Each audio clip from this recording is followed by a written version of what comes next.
Hey everyone, I'm Tim. And I'm the only Luddite in the OSINT world, Chris. And welcome to the OSINT Output. Chris, we got another guest on here, man. We do, man. And this is it's Ryan Underwood, right? Ryan? You brought him. I Introduce him. It was a way. Don't be coy. The way that he came on was interesting, right? Because I got a pretty good LinkedIn presence. I won't say that I'm prolific, but his customer success manager, Frank, reached out and said, "Hey, we would love to, be on your podcast and talk a little bit about our expertise, and we have somebody who's just a man for it." And that's when they brought on Ryan. So Ryan, if you want to introduce yourself. Sure. Thanks, guys. Ryan Underwood. I'm the CTO and co-founder of Replica Cyber. We build a pretty cool secure environments product. We can get to that later, but pretty stoked to be in here and talk to you guys about OSINT output and input. Yeah, Chris came up with the OSINT output. It was fantastic. The SEO works so great. But Ryan, tell us a little bit about your background, your experience, education, what got you into, thinking of Replica. Well, let's go back in time. I'll go back in the Wayback Machine.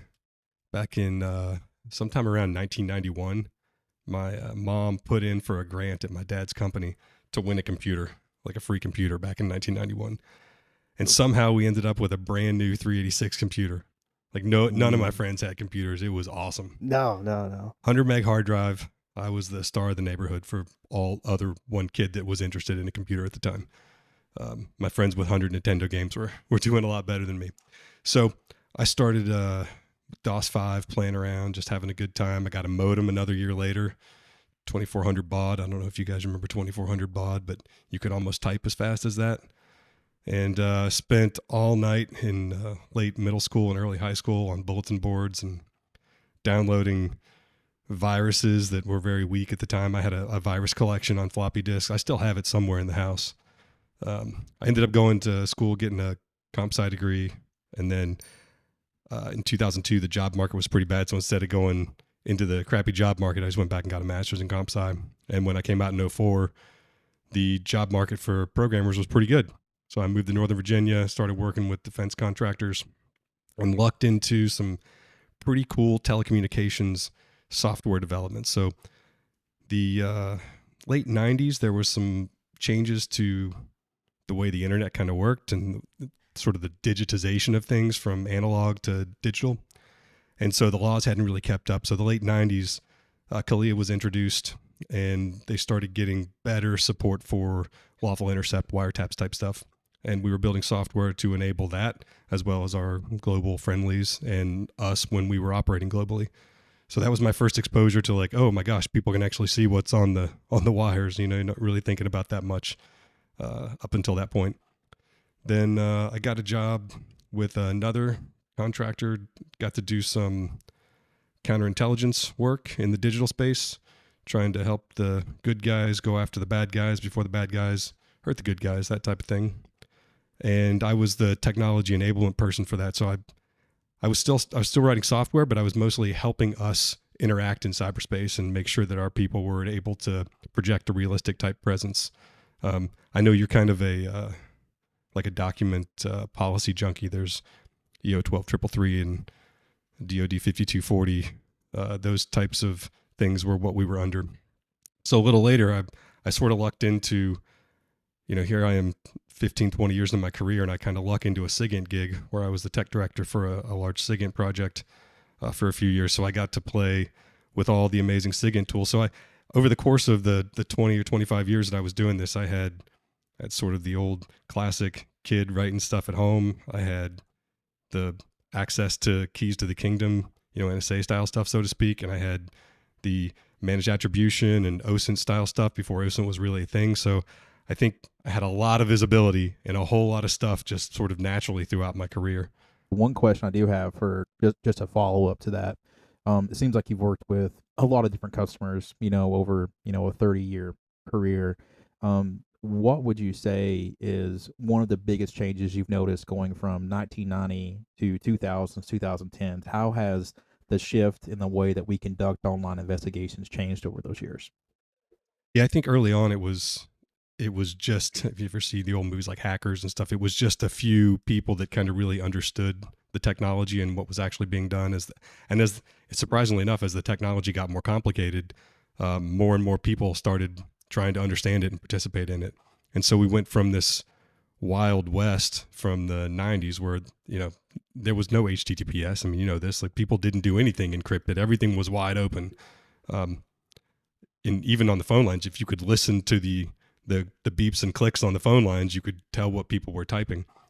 Things have gotten a lot more complicated, and there's a lot more sophistication with the way we do it as a discipline, all the different ints for that matter, and the way that our adversaries do it, and the way that they know that we do it, and the way that we know that they think we do it, and yada, yada, yada. So I think one of the most important things in that stance then is that you should always balance the amount of technology and strategy and resources that you're willing to put against a problem based on the actual risk of that problem entails. So if I need to get the subject of some website, say some news website, and I can just go to the news website and read it, do I really need sophisticated backstopping and cover mechs and support for that? Or can I just open up my computer and go to it? Okay. So, and you go from like that all the way up to engaging, under alias with bad guys, and you got to change your backstops at that point. So I think that's the maturity of that has really changed, because back in the day, there weren't fake IDs. There weren't fake people on the internet. There weren't AI generated people. You didn't have to worry about that. And now it's easy for a script kiddie to generate all that stuff and make it look realistic. Yeah, that's one of the things that we discussed prior to us getting on this call was people think that they have to have this enormous, sophisticated setup where they're backstopping everything that they do, when in reality, if you're just going to the New York Times and pulling an article, there's really not a whole lot of harm in that. I think the graphics got better since the 90s, just a little bit. They did, but now they've got retro style graphics that almost look as good as they did then. I love 8-bit, 16-bit graphics. That's just my callback every single time. Chris, you got anything? Yeah, so we kind of talked about how, so you talk good versus bad. So there's people, advancing. And if we go back to the 90s, I think everyone was more just playing around and just figuring out the technology, to now where you have traditional or, sophisticated adversarial folks. And then on the good side, you're trying to either catch up, block, make things harder, or be, somewhat front facing. So how do you see that battle as it exists now? Do you think we're even, or you think the bad guys, because they have less restrictions or more nefarious actors on the internet, are advancing faster?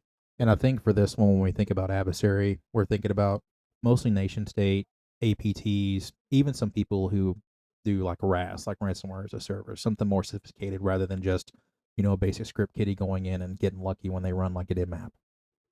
Yeah, so this wasn't really an area that I spent a lot of time in terms of what our best adversarial capabilities are. I believe that our government has the best in the business, and that there are a lot of other governments putting a lot of money into it, but the limited stuff that I've seen, there's not much better. There really isn't. Snowden kind of screwed us all over with a little bit of that stuff, but we have the best, and we will continue to have the best as long as we keep investing in that. Yeah, when it comes to NSA, and they are one of the APTs, like MITRE and CISA actually list them as an APT. Shadow Broker got there first. Here's a great episode, and I always harken back to Darknet Diaries. It's one of my favorite open source podcasts, PAI podcasts, talking about Shadow Broker and how they pretty much penetrated the NSA and got a bunch of tools out there, and that's how the WannaCry software, ransomware. So moving forward, we can see from your background, right? Your work for Replica Cyber. So can you tell us a little bit about your company and your role within the company? Sure. So back in late 2000s until the early 2013, 14, so I was working and supporting counterintelligence, mostly in the cyberspace domain. And we worked a lot with technology that people would call managed attribution, among other types of things. And there were a lot of times where we were hampered by the technology that we were given. And we had amazing people with amazing, language capabilities and cultural capabilities and multi source analyst type capabilities. But sometimes the tech got in the way of being able to do the job right. And so our job was to help make the tech do the job even when the tech didn't want to do the job. I mean the technology, not the technical people, but the technology itself. And so a few years after that project, I was talking to who at the time was my boss, who is my co-founder now. We were just discussing, do you think we could do this better? Do you think we could make something that doesn't have this problem? And, you know, do we want to move up the corporate ladder, or do we want to try something first before we go, you know, the last hurrah in the corporate ladder? And so we said, what the heck? And we started a company to try to solve the technical problems of that better. And not just the technology, but the entire approach to managed attribution, I thought at the time was very selfish on behalf of the companies that were producing it. You know, they found ways to really force vendor lock-in and limit the ability to move to the best of breed technology when the best of breed changes, because as you know, the technology landscape changes and different approaches happen to work at different times. So that was the first thing we set out to build. We went into production with the DoD like the very next year, still have them as a customer. But it turned out that the problem that we were trying to solve was a little more open-ended than we thought, and that the technology that we built, this platform that was enabling the projection of identity and the management of identity and the security of operations, turned out to be a problem that a lot of organizations had, not just the government. And so the government's actually the smallest portion of our business. Commercial is substantially bigger than government for us today. Financial services and a bunch of organizations that you will have heard about or that you would know by name that I can't name, of course, because they won't let us. But so what Replica does now is it allows people to take their work, do it the way that they would normally want to do it, but protect it from the observability and extraction and monitoring of like third parties or adversaries. And it allows them to do things that you can't really do in a traditional virtual machine or a Docker container or a secure browser. It's basically a composition of all those things, along with the networking and the hardware that it runs on. So we have malware reverse engineering environments that allows you to conduct reversing against known malware. We have OSINT style environments that gives you access to things like the dark web with a bunch of other tooling. But really, it's the idea that there's a place that you can do your work in that's secure and protected. And we're cloud scale, cloud speed, available 24/7. As far as some of the cyber techniques that you were talking about there, is there ability to implement a cyber range so they could go in and conduct penetration tests on machines that could be set up, like, you know, like a hack the box, try hack me kind of thing? Yeah, so we actually have a customer in the UK that had us do that for them, and we actually have a customer here in the US, a nonprofit that had us they actually ran their trainings and things like that through our platform, so that they could conduct global trainings where we would spin up environments close to each of the different users so that they get the best performance, as opposed to download this thing and run it on your computer where you can't really control it. That's fantastic. It also makes it way easier for each organization because sometimes they might not have the resources or the know-how to do that. One of the things I always love to get to, because me being, a military bubba in the Army, there was a speak that we always had, left of the bank, right? Before something goes boom, kills one of our guys, we want to make sure that we get to that as quickly as possible. So identifying entities. When it comes to your product and getting to left of the bank, can you walk us through a typical workflow? Again, we don't have a presentation or something that we're showing to our audience right now, but kind of describe how an analyst would go through using your platform. Well, it's interesting you bring up the premise of an analyst using the platform. We have anybody who is doing anything that they can't do on their corporate device or they can't do on their home device, they're doing through Replica. So we're sort of changing the paradigm of, can you do this with IT support, or can you do it in Replica? So that way the answer from IT or CIO, CISO type folks is always, yes, we are enabling you to do the work. So we have people doing basic things that they're just blocked on their corporate network. I mean, we have teams who are conducting brand analysis and brand management by going to things like TikTok and Twitter and Instagram and Facebook that are all blocked on the corporate network. So the brand team can't go do their work because it's blocked, but that's their job. So how are they going to get it done? Then you have things, like in the OSINT domain where They're trying to figure out, how do I get this piece of data and do some work on it without potentially compromising my system? So they go into Replica, they select OSINT from, there's a drop down with a bunch of things. They hit OSINT, they get a machine that's got stuff like, Tor and Chromium and Firefox and Brave, a whole host of browsers, just like you mentioned with the search engines earlier. You can go into the system. It's basically a VDI, right? So you're isolated away.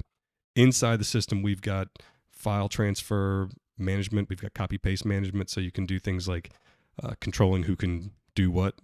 One of the nice things about the environment is once this person goes in and finds something they're interested in, as opposed to a remote browser or a classic VM, you can actually have other people join you while you're doing the work. They can see what you're doing. You can actually reassign the entire session to somebody else and they can pick up where you left off. So the malware flow works well like that. Somebody in the NOC gets some sort of sense that there's a malicious file trying to attack the network or whatever. So they take that and they do the first stage triage with the people that are capable of doing that. They're like, oh no, this is never seen this before. This could be APT. And they pass it to the next team. And instead of taking this file and moving it to different places, it literally sits in the same environment, and the environment itself is transferred to the next person so that you don't lose any of the little digital dandruff that manifests inside that environment with it.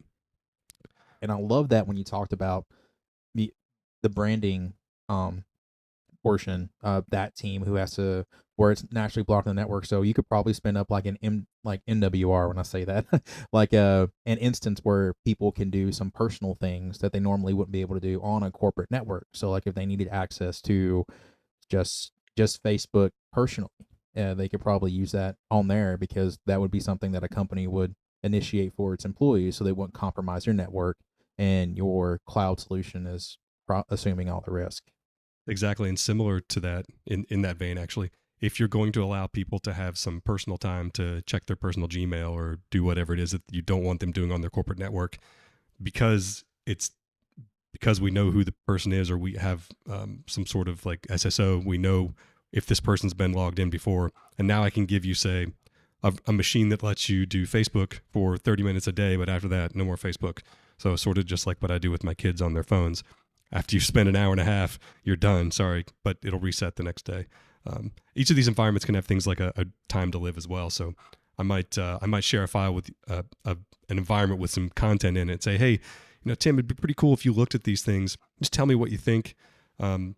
People send me files all the time over email. They never know if I look at them, and half the time I didn't look at them because I didn't see the email, right? But if I send it to you and say, hey, take a look at these, I will know if you've actually looked at them.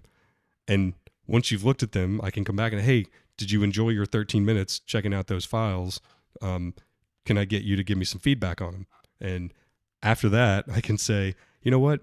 I don't think I like him anymore, and I can revoke your access. And instead of trying to revoke an encrypted file, or you can't really revoke something once somebody's decrypted it. In this case, it was locked into an environment. You couldn't get it out. And I can revoke your access to the environment, and now you lose access to it. So there's a whole bunch of other little things that come with building a platform around this that you don't, we didn't set out to build it for these reasons. We set out to build it because we needed to be able to control all the different components of the stack. And so now that we built this orchestration thing that builds environments to spec, we have a thing that does that. I have so many questions, but I'll focus on the OSINT stuff first. What kind of translation do you have in the tool? I assume there's some sort of translation software, and then can you control egress nodes when you're floating about? Yeah, so that's a good segue. So one of the things that we tried to focus on and this goes back to the managed attribution side of things, if you build something that looks bespoke and is too sort of designed for the thing that it does, it sort of gives away its own sort of signatures. And again, it locks you into doing things in a particular way. So what we did was we said, let's try to put things together in a realistic manner. Let's build environments that would, if they were attacked or were being monitored, would look like a realistic environment. And so to that end, we support all the translations that you're expecting, and maybe some that you're not. But like Google Translate, people use Google Translate. They go into your website and hit translate, and Google does it for you. We support Amazon and Azure's translation services. We have our own model that we can run inside your environment specifically. Usually what we do because this passes the commercial sniff test, is we let the people select their translation choice. Our default is that we translate it through Amazon. We do some additional things with it where we cache the translation results locally in your environment, and then we also we also cache those things in the platform. So we do single tenant. Nobody is multi-tenanted in our deployment, so you don't have to worry about sharing anything with anybody. We also cache those things locally in the platform. So if anybody else in your organization goes and tries to translate the same chunk of text, it doesn't actually send it to any translation services because it's cached, and we keep those for configurable time, usually 2 weeks. That's kind of the speed of news and people moving through things. So again, commercial first, but because we're an orchestration platform, we can provision any translation service you want. So if you say, hey, I've got this file that does translation, or I've got this 4 terabyte model that does translation, we can wire it into your environment, and now your environment is translated through that service instead. You asked about egresses. We also support egresses are one of the things that bother me the most about managed attribution, is because IP addresses are a real big component of affiliation and attribution. So first thing we did was, let's just support the cloud. So let's support Amazon and Azure and DigitalOcean and all the other small cloud providers as an egress. Of course, those look like cloud egresses, so there's nothing special there. What about commercial VPN providers? Well, you go on any Reddit search and you'll find a host of VPN providers, from PIA to Nord to Proton. And the interesting thing about some of those is a lot of them actually don't get popped as VPNs, depending on what you're doing, right? So I got a friend who uses Proton for everything, and he has to turn it off in order to book a rental car, right? So even the ones that are kind of expected for business are getting blocked for that. So we also support proxies, which includes anything from those, like an Oxy Labs or things like that, to custom SOC 5 proxies. So we really designed it so that we provide a whole bunch of stuff out of the box. But if you have something that you've already paid for example, Oxy Labs or PIA or whatever, you can bring your creds in it and you can just use them. And you can even use your creds across multiple environments simultaneously. We do some pretty interesting network things to support that. No, that's great. One of the things that I was thinking about, which again I haven't seen your platform, I'd love to get a look at it in the future, but is there a typical workflow where if an analyst finds something unique, it would prompt the analyst to go through other databases or hit them? So for example, you were talking about they're analyzing a piece of malware. What if does your system automatically hash that, search an APT database from like Modern or CISA or from one of the other cyber vendors, see if that's available and see what other cyber researchers have said about it? Is there a way to set up that kind of workflow, or would that be something that's more manual on their part? So there's not a thing out of the box that just does anything like hashing. We actually have some companies that are doing forensics where they're pulling in full endpoint images into the platform to run tooling against it. But it's not our tooling, right? We're just a place where you can run the things that you're already running, or run things that you weren't able to run already. So in terms of how that might look, one of the things that we support is, like you would expect in any sort of environment provisioner, is we allow you to bring your own scripts. We got to bring your own repos, bring your own files. You can upload gigabytes of files into the system and say, when I spin up this type of environment, I want to bring these files in. When I spin up this type of environment, I want to bring these files in. So it allows you to build your own sort of tooling workflow type stuff. And of course, we support the basic tooling setups you expect, like Flare and things like that. So as far as you were talking about VDIs, which for our listeners, that's a virtual desktop interface. Ryan just went through a smattering of acronyms. I thought the military was bad, but when I started getting into cyber, I was like, holy crap. And he also mentioned NOC, which is Network Operations Center. And that's not on you, Ryan. I do it too. I remember one day, it was shortly after I started contracting, one sentence that I said, other than the word I, every word after that was an acronym. And I just had this PFC look at me and said, dude, you need to chill. But okay, as far as point taken, I'll chill. No. That was them telling me, I want you to. Like, I love hearing this. Keep using it. I'll ask questions if I don't know what it Yeah, is. smarter people than me. I love listening to them. One I of the just have things a you list talked of about, acronyms over here that I'm looking at that that I'm should just, be, we could just have them it's- up. We yeah. can get a whiteboard and just put it up right here while we're talking. Hey, Like hey, Ryan said this. He gets 5 points for every acronym he hits off the list. 10 points if it's 6 characters or longer. But going back to the VDI, so I'm assuming they could probably spin up any operating system they want to see how it impacted. So if they wanted to emulate Android or Windows or a Linux machine, they could probably do that to see how it impacted.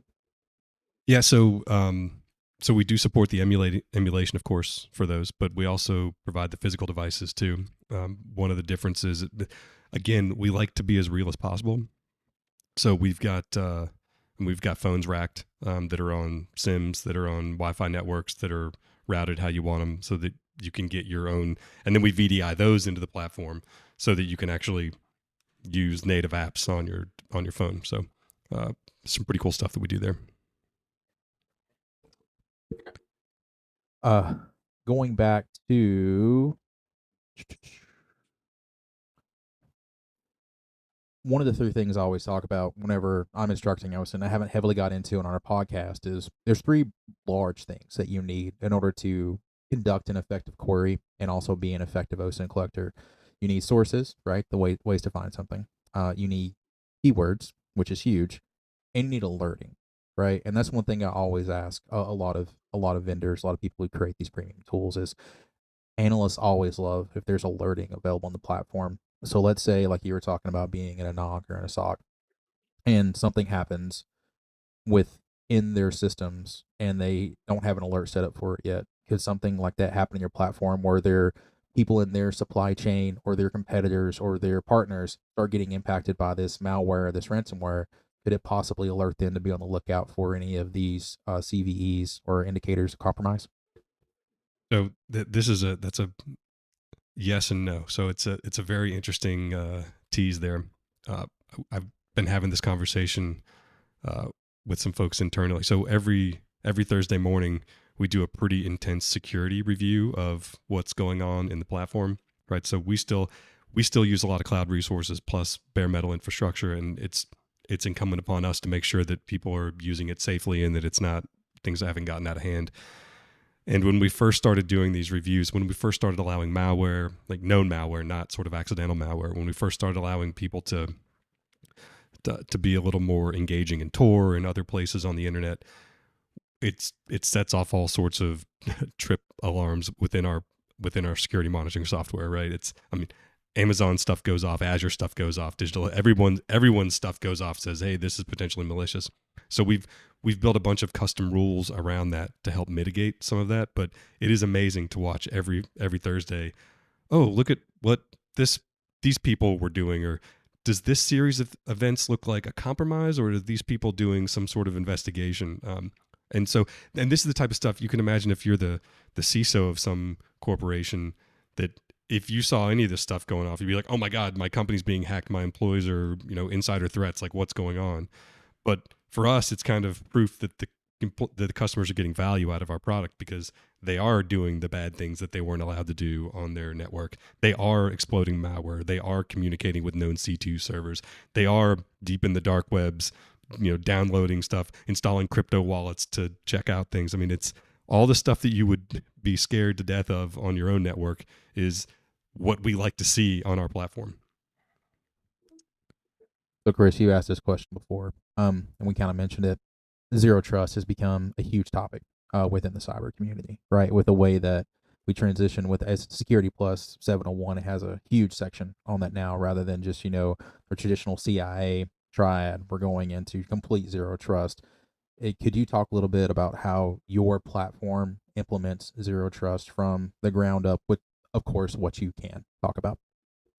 Yeah, sure. So aside from zero trust having come from a significant marketing shenanigans in my mind, and if you're not coming from like the TPM, like the hardware, like trust store on the computer, it's not fully zero trust, right? So where we take zero trust is for everything that we provision within the platform, for every environment we provision, for every resource that we make available for consumption elsewhere, we assume that it could be compromised and that it's not owned by the person who says it is. So we basically allow each environment to live independent when we turn that environment on to begin with, we actually create new credentials for that environment that aren't used anywhere else.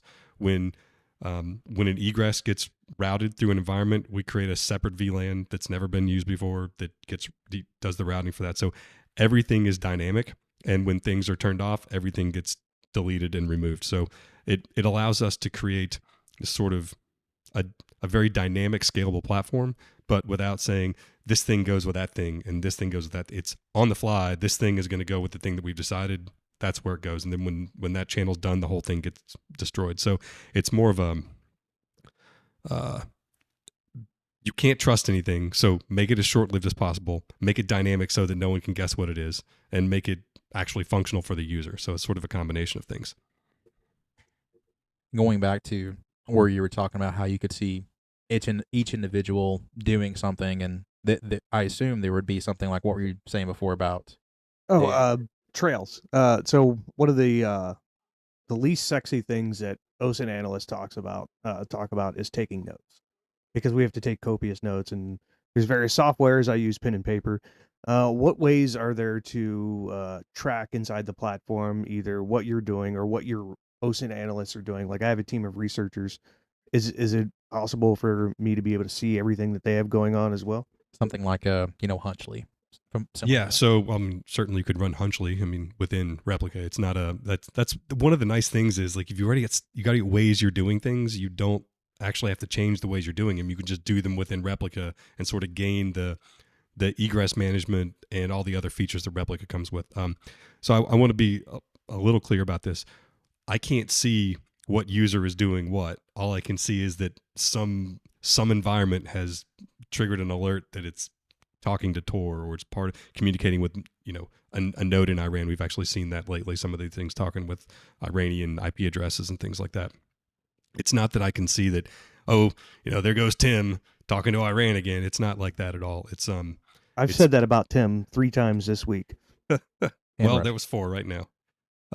It's more of at the platform we can see that this particular tenancy is engaged in this type of stuff, and usually we've worked through this with their buyer, right? Like this is what their team's doing. These things are all reasonable. It's not surprising to see this. In terms of like note taking beyond Hunchly and things like that, it's more so Replica is going to give you the ability to do a lot of other things that you didn't have natively, which is going to be the observability and the monitoring and the logging. So underneath the hood, we're running an Elastic Stack, which allows us to store a lot of details that these environments emanate. So whether it's the like system logs or system level things that are happening at the time, to domain resolution, HTTP requests, applications that are launched, packet capture, like all those types of things are sort of out of the box with a Replica environment. So you get a lot of forensic supporting data, and you can also install whatever sort of endpoint tool that you want in there. If you guys have an endpoint company that you think we should be working with, that's one of the things we're noodling right now is like, who should we be working with for endpoint detect? Yeah. Elastic is awesome. That would be awesome for a researcher, because one of the tools that I used in the past when I was working in the oversight section for open source intelligence for the Army was we had to use R to search for things and run scripts that way. So having everything in Elastic where I can just go to a search bar and search something, that makes it a lot easier. Yeah, the Kibana UI is far better than most other.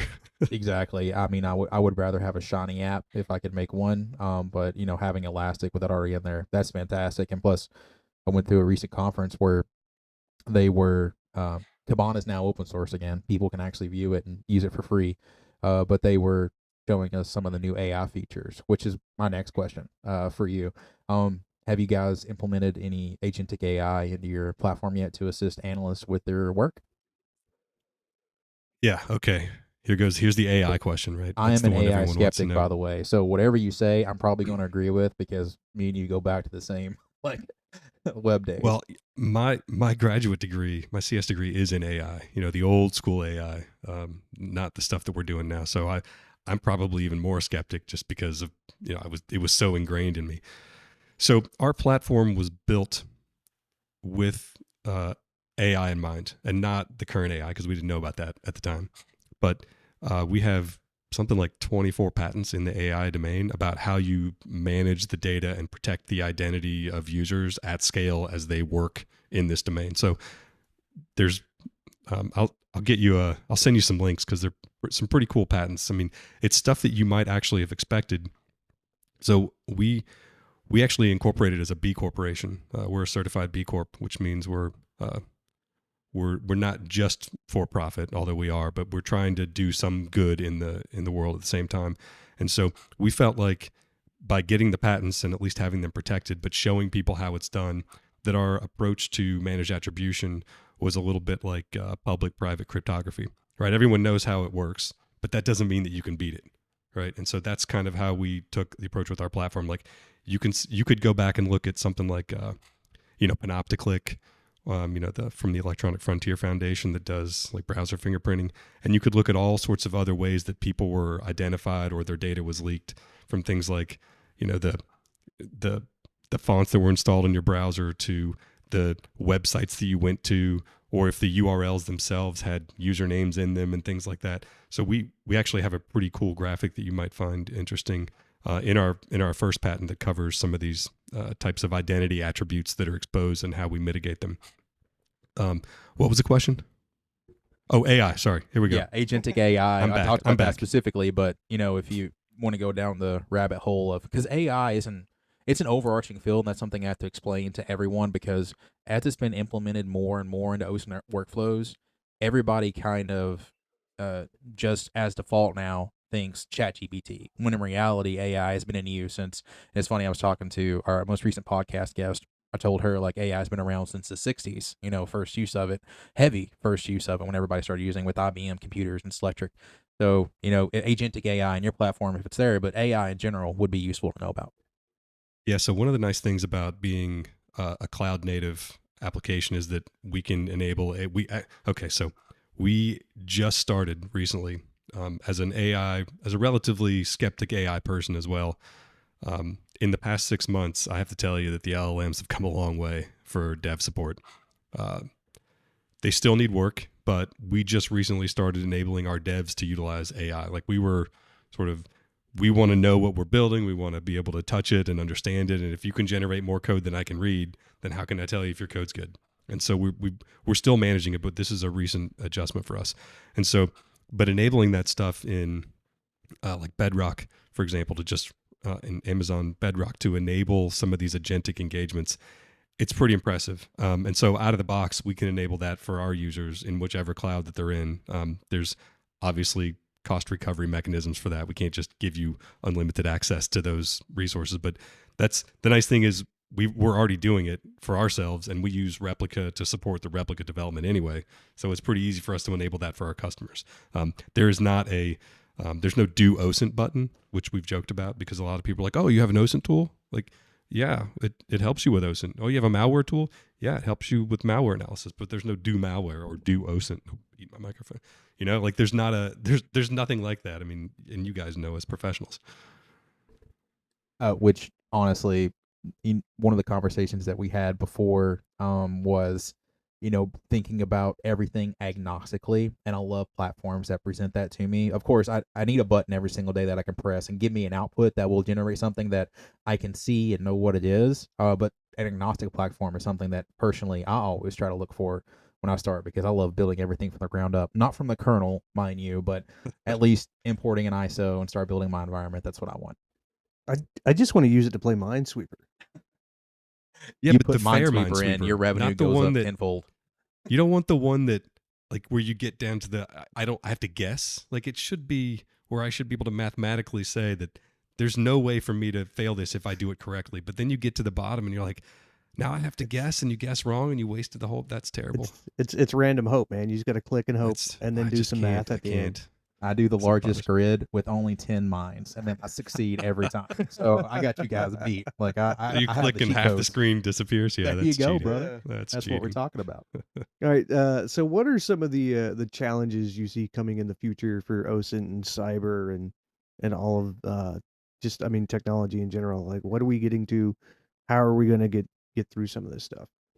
Yeah, it's funny when I heard of OSINT a long time ago, people were like, OSINT's not an int. I'm like, okay, well, what does that even mean, right?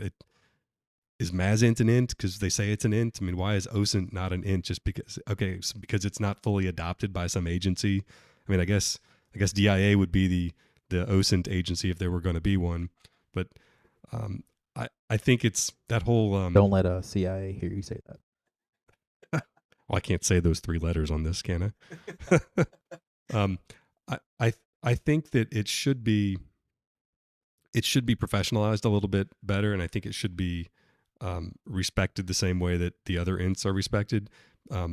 OSINT, it's a lot easier to call yourself an OSINTer because people research things on the internet for their daily lives. It's not as easy to actually prove that you're a good OSINTer, and I think the attributes that make you good at many of the other ints are the same types of attributes that make you good at OSINT. I think you need to understand the technology. You need to understand the domain. Especially, you need to understand the culture and the language. You need to understand the repercussions of your actions. You need to understand, first of all, what the hell you're trying to get. People don't even like, I do OSINT. Well, what do you do? Well, I collect stuff off the internet. Well, what do you do with that? Well, I give it to somebody else. Well, how do you know if it was good? I don't know. But I'm busy every day, all day long. That's not going to help OSINT. But I think formalizing it, I think it might have been your last guest. Was it Jessica? Yes.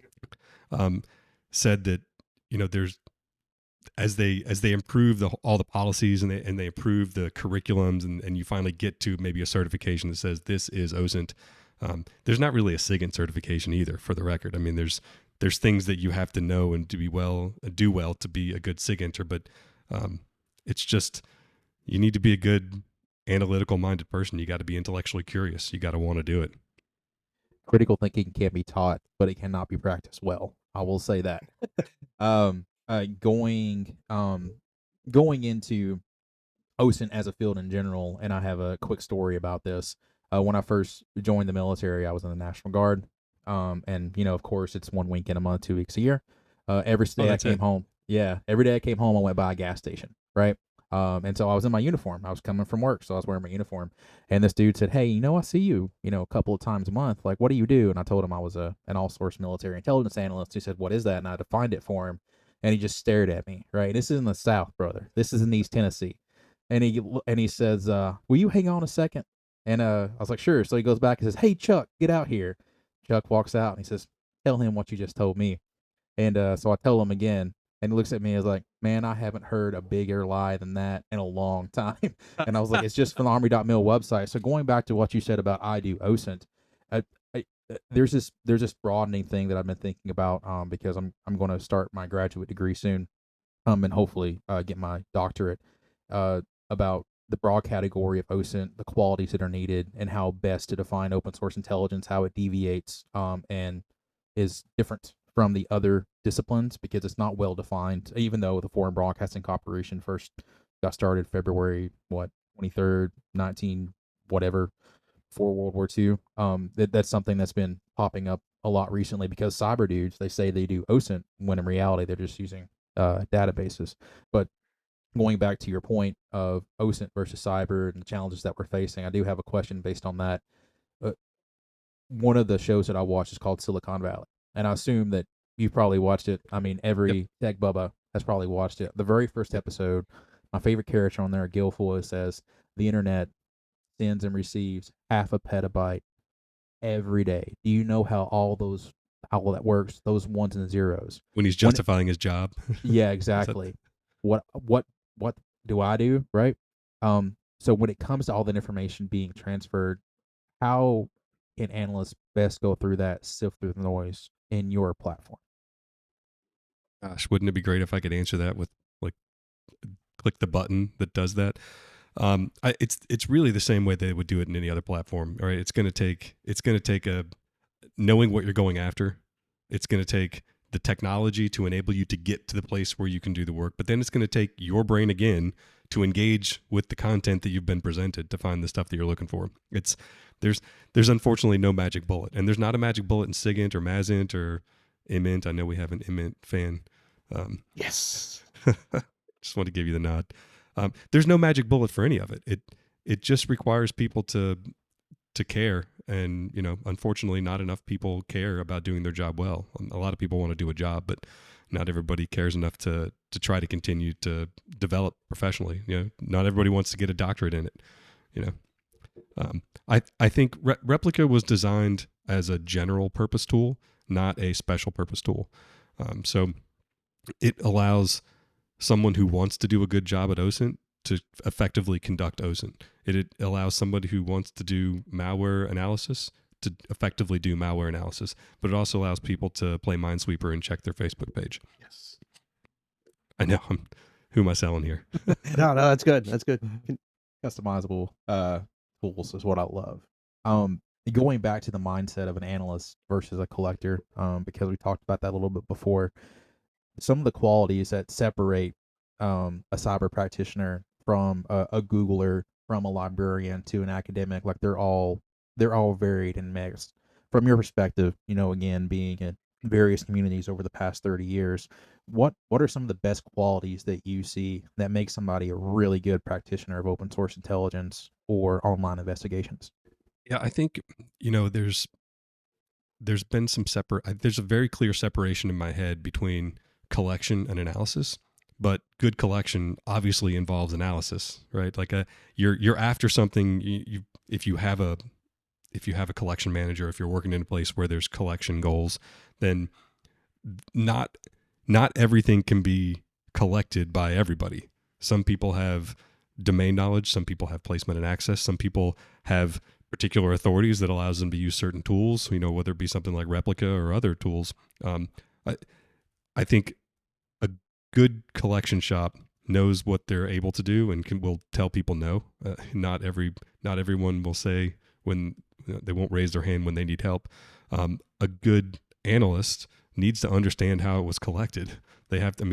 The collectors need to know what the analysts are going to do with it, and the analysts need to know how the collectors got it. And a lot of times, especially in the intelligence community, you have this like, well, here's a piece of data, but I'm not going to tell you where it came from, or you can't share this with the next person, or I can't tell you how I got it. And commercial entities have the same problem, and Recorded Future is not going to give you access to the personas that they use to get the data off the dark web, right? Like that's their placement and access. Good luck. And in some cases, that's really hard to do, right? And it's hard to maintain those placements and access over time, especially if you're maintaining them just so that you're there in case something happens one day and you can get the data, right? So I think a lot of people don't have enough respect for the collection because, oh, you didn't get me the thing I needed, but they don't realize how hard it is to maintain the ability to get that just in case they can get it. There's a lot of human work that goes into it, and there's a lot of technology support that makes that happen.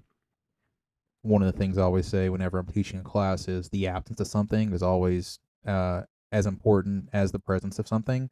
So if you can tell a customer, I couldn't find that and I did all these things, then you are providing them an answer to an intelligence question that they had. Like, I see no indicators that exists, which is huge. There's this episode of Grey's Anatomy that I love to talk about as well. George is given a patient and comes in. He's a resident doctor, can clearly see not recoverable, probably dead. And he says, I'm going to call him dead. And the chief resident says, no, you're going to go here and do all these procedures. Fast forward 2 hours later, it was a mass casualty event. Fast forward 2 hours later, family comes in and goes up to George, and George says, honestly, we did everything we could to save your dad's life. And he said it honestly. So I think the same thing goes back to when you're conducting collection, rather than just sitting there and said, oh, I use this button on this platform, whether it's Replica Cyber or another one, something agnostic like that's within your platform is fantastic because you can go through all the steps that you need to make sure you collect the information that you need. And Chris, you had this question, right? Getting started. Yeah. So, and this is a question that we ask everyone who comes on the show. What You are didn't tell me in advance that you were going to do that. If you're ever going to ask everybody, you should. Yes. What are some of the entry points for the OSINT field in the public or private sector? And then what are some of those starting points or some of those things that you should know going into it, or some learning resources, something along that? So how to get into OSINTing? Good grief. Right. Just the field in general. Say somebody they want to step into a company that brands themselves as OSINT, maybe not Replica Cyber, but maybe even a PI firm. Like, what are what are some of the best tips, tricks, tradecraft they can start learning now to better themselves in the future? Because there have been a lot of conferences that at least one block or 2 blocks of instruction is getting started in open source intelligence. It's always a big crowd pleaser. Yeah, I think getting started in open source intelligence 101 by Tim, Chris, and Ryan. I think that the important thing is that people need to realize that it's not just Googling. It's not Google dorking. Just because you can do those things doesn't make you an OSINTer. I think more about how you're going to contribute, how you're going to add value, not what you're going to do, but like your methodology, what's unique about how you think about it, examples of how you've done that, even if it's in your personal life. I mean, I can think of tons of the classic examples of, I used my VPN so I can save money on booking a flight, right? I mean, those types of things that a lot of people are already doing, especially those are in the entry level tech community. They understand how some of those different attributes of your computer signature impact your ability to do things. It's your resume needs to contain that sort of, not the what I'm doing, but the why I did it and what the impact was. So and that's really a trick for anyone's resume. Like I led a division of 100 people. Well, what did that enable? What did you do with those 100 people? What impact did you have on them? It's the same in OSINT, I would say. And then I've read a bunch of stuff on LinkedIn.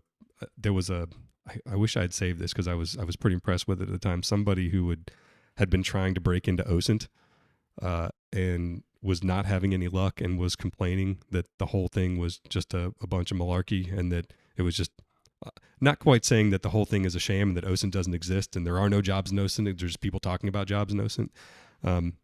But it's tricky to break into it because a lot of it is predominantly government, and it's hard to come in without a clearance and get a job that's going to take you into that. So, I mean, you might just have to work your way laterally, get a job that's going to get you the access to the people. This is OSINT, but this is more human, right? How do I get into the organization and get these people to like me so that they will help me move over to this other organization laterally and do OSINT? I mean, yeah. So I'd say if you do that, and then you can have shown them, the your diary entry from 3 years ago, and you're like, this is what my plan was, and see, it worked on you. I think they're going to move you over to human if you do that, though. He read my diary. That's Yeah. exactly in there. And I was about to say, getting into OSINT, that's exactly what happened. Both Chris and I, we were voluntold to start trying to collect PAI. So pivoting back to your company, I always love hearing success stories, right? One of the ones that happened to me at a previous job was the platform I was using enabled us to stop a school shooting before it occurred because we were collecting massive amounts of data, and the keywords enabled that effectively. Are there any great success stories that comes from using Replica, either just from the platform itself or the workflows that some analysts have initiated that they couldn't have performed without your products? Man, we have so many great success stories. I mean, things like, we did more data collections, actually getting content using Replica in a week than we were able to do in a year. Those types of things. I think one of the this is, I don't know if this is sort of tangential to this. One of the things that makes our platform so valuable is that not everyone has it, and so this whole idea that we've got this great thing, and if I tell somebody else that they have this great thing, then I won't be the only one that has this great thing, and now my competitors will have the great thing, and I will lose my competitive advantage. And it's one of the reasons why you don't see the organizations that we support on our website. Not that I wouldn't love to tell everyone that, but they all think of our product as a competitive advantage in their organization.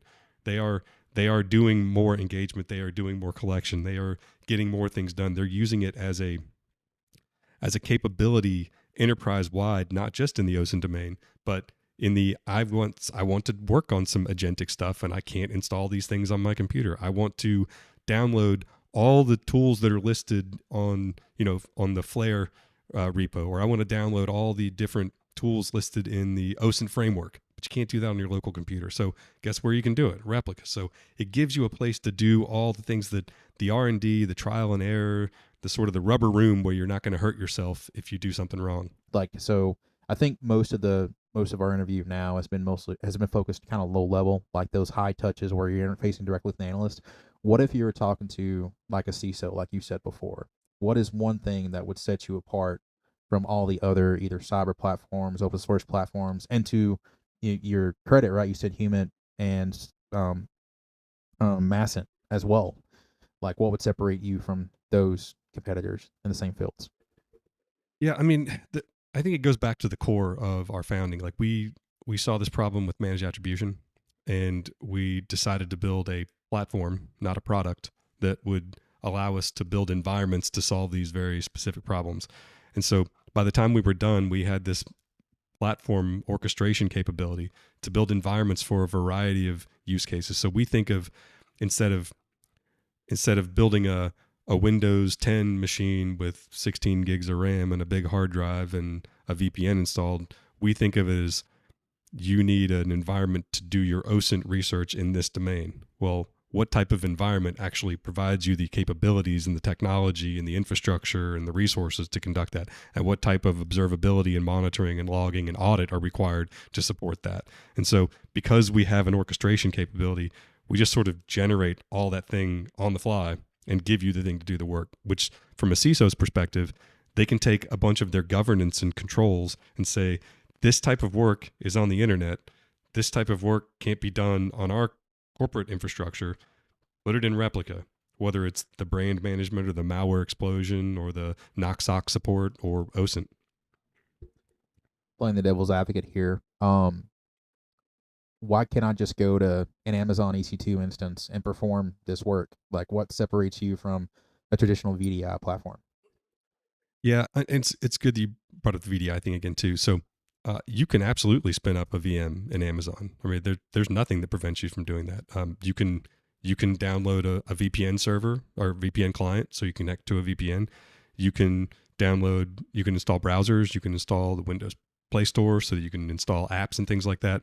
The problem is all you have is a bunch of tools hooked together. And that's actually how one of the reasons why we have the platform is because when you start wiring tools up together, it's the gaps in the tools that cause the leaks, that cause the data problems, that get you exposed, that break the investigation. And so by putting it together in a comprehensive orchestration platform, which is backed by dozens of patents that you can read freely, tells you exactly how you can actually do it that way if you want. So don't just go to Amazon and spin up a VM. Go read our patent and do it that way. It's much safer. So you actually have developers from all types of background, from full stack, front end, going through and making sure these platforms are up to date, not presenting any risk from that perspective, so that each analyst can be safe and their leadership knows that they're doing the appropriate thing because you have a trusted environment that they can go into that's backed up either by open source patents or trusted, other trusted sources within the community as well that they can vouch that you have a great platform as well. Right. So we're working with a number of organizations that you might consider as like hub organizations where they, I can't name them, but imagine like an organization that supports a bunch of other organizations in that domain. And so they are our customer. Some of the people that are in the organization's membership are our customers. And because we have these environments that support a variety of things, including data control and data management and data sharing. Again, when I share a file with you, you've got it and I can't do anything about it. Like once you've downloaded it or decrypted it or put it on your computer, I can't get it back. By keeping them in these environments, we can control how long people can access them, whether they're allowed to access them again. And we can track them as they share them around. So we all want to collaborate together on something.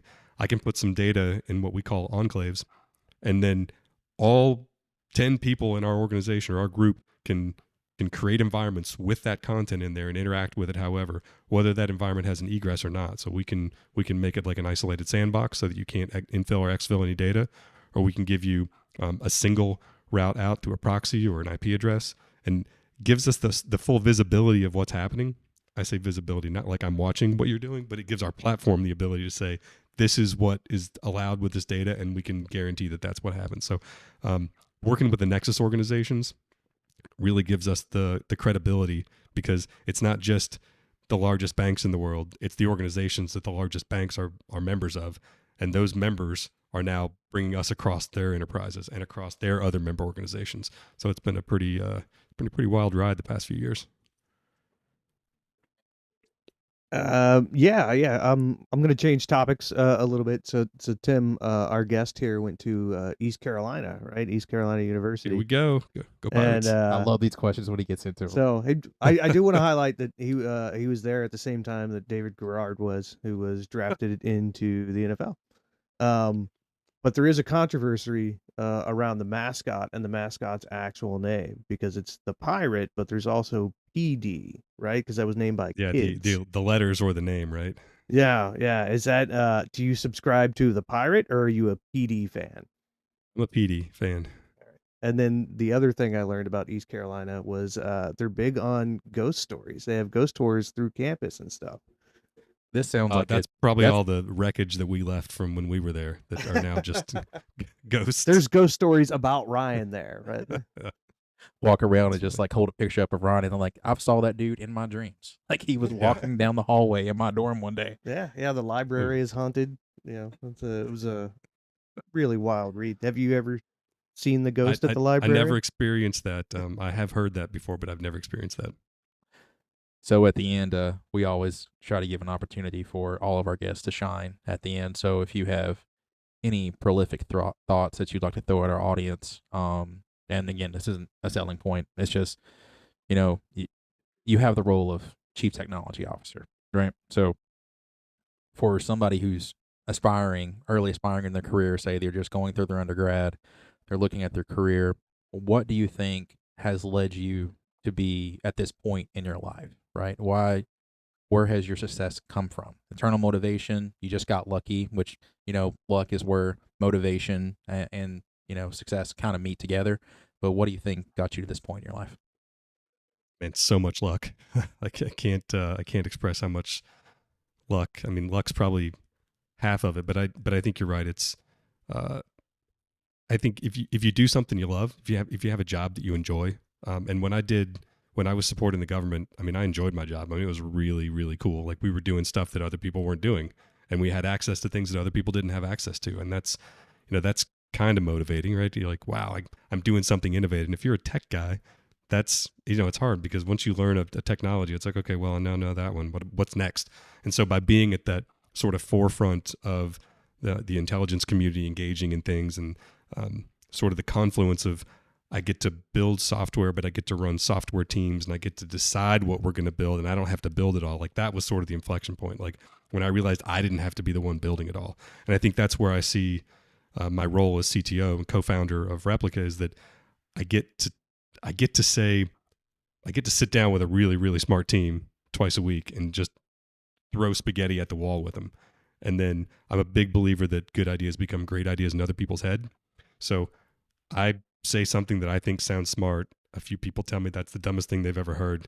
Somebody raises their hand like, well, maybe it's a little bit different than that. And eventually we get to something that sounds really good. We throw it in the product backlog, and then we just keep building really amazing stuff. So I love being a tech guy. I think CTO, if you want that one, and you just start a company and call yourself CTO, right? I mean, I did that. But really it's just doing cool tech stuff and building things that people are liking, and if your customers are giving you good feedback and they continue to buy it, then you're on the right track, and you just keep going. That's excellent, Ryan. One of the things that I always tell everyone about good, just people in general, like people that are good at their jobs, they're always curious, right? They're always motivated by something if they enjoy it. And then also, typically, I won't say it always, because I've known some people that were a little bit, I won't say odd, but they just typically wanted not to be part of a group.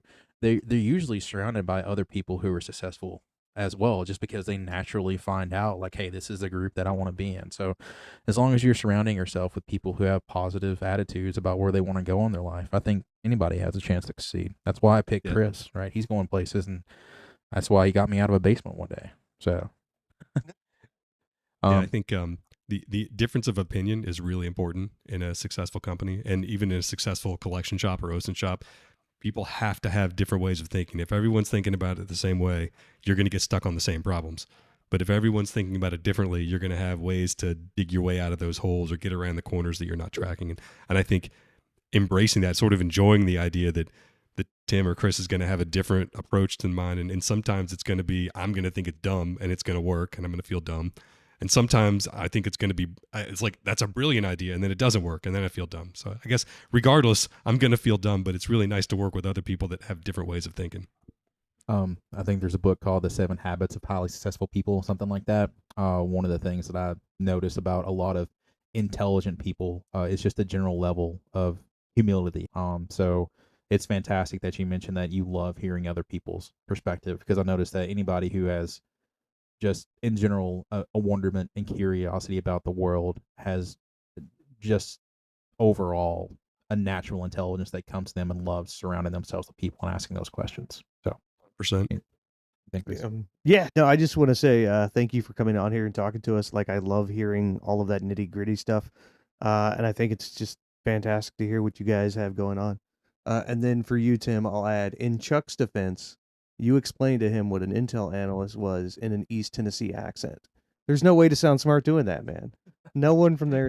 There's smart people Okay, so there. I'm No one going to sounds confess smart. to you guys, being from Western North Carolina. Western North Carolina actually has its own dialect. When I moved to Northern Virginia from North Carolina, I brought all of my accent with me, and I realized that it was really hard for people to really listen to you or think that you were intelligent when you sound like that. And so I switched over to TV talk. I've been practicing it for years, but it only takes me 15 minutes back home for that to come right back out. So Chris grew up around Macon. No, further south. Further Yeah. south. So you're speaking of Western North Carolina. I grew up around Kingsport, Tennessee. So Yeah, I well, guaranteed if me and you had a couple of drinks in us right now, because Ryan would actually isn't sound far just like away that. from us. And if you know that, like, he's just at one county over. Yeah. That's right. We would just fall into it. It was funny. One day Yeah, I was we would. talking and I can't remember who it was. It was while we were working together. He's my supervisor, and I was telling an analyst how to do something, right? And I saw this very confused look on their face, and Chris realized it before I did. He goes, "Let me just translate what Tim said," because the same thing happened to me when I first came up here. You got excited. One of the first things they did in Intel school, I did my first brief for the Navy and, intelligence training. And my instructor went, "Hey, that was a great job, great information. You sound like an idiot. Like, we got to fix that. We got to fix your accent before you can brief anyone else." So that's like, I had to do vocal training to cover up my Southern Georgia accent for Intel training. No, it's So in Georgia and North Carolina, we can sound like that, but we can't sound like that here. no. And like when we go over the border, we naturally change too. And it's interesting being here. Oh, my right? kids freak out whenever I drive Oh. into Georgia. Like, my accent just changes. Yeah, it's Like, what happened? I was it's a like, geographic boundary in our brain, right? You set up a geofence, and like as soon as you go That's over, right. you have to Yep. transition. And it's interesting where we're at, Ryan, because like you go into some areas around here, and you're like, hey, I recognize where you might be from, right? You're from this area, and you instantly That's right. get it, because coming from the foothills of the Appalachians, which is the correct way to pronounce it for anybody out there. That's right. You know the hill people when you meet them. So Ryan, thank you for being a hill person. Yeah, thanks, guys. Mountain Appreciate you. So Ryan, any final parting thoughts, either about your platform, motivation to be an OSINT analyst, or just any thoughts at all? Well, first, thanks for having me on. I mean, it was really fun chatting with you guys. Hope to do it again sometime, maybe in person, where we can practice our other accents. No, I think you guys are doing great work. I think that OSINT is going to be a thing that gets formalized as a discipline in one way or another, and is going to get a credential and is going to get people. I mean, people are already excited about it, right? People are already looking for jobs in OSINT, and they can't get in. So that gives you a sense of where it's headed. Ryan, thank you so much for being on. It's always a pleasure, as Chris said, talking to smart people. Right? oh, yeah. Yeah. Can't wait. Yeah. If you guys would like to check out Replica Cyber, I'm assuming we can just Google that, right? Just You can go to replicacyber.com. Yep. Okay. Ryan's also on LinkedIn. I'll make sure that his profile is included in there as soon as he accepts my connection request, because he's a busy man.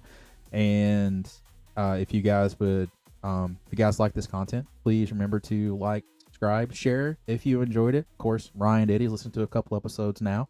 And Right. This has been the OSINT Output with Tim and Chris Chris and Tim. and Ryan. Thanks, guys.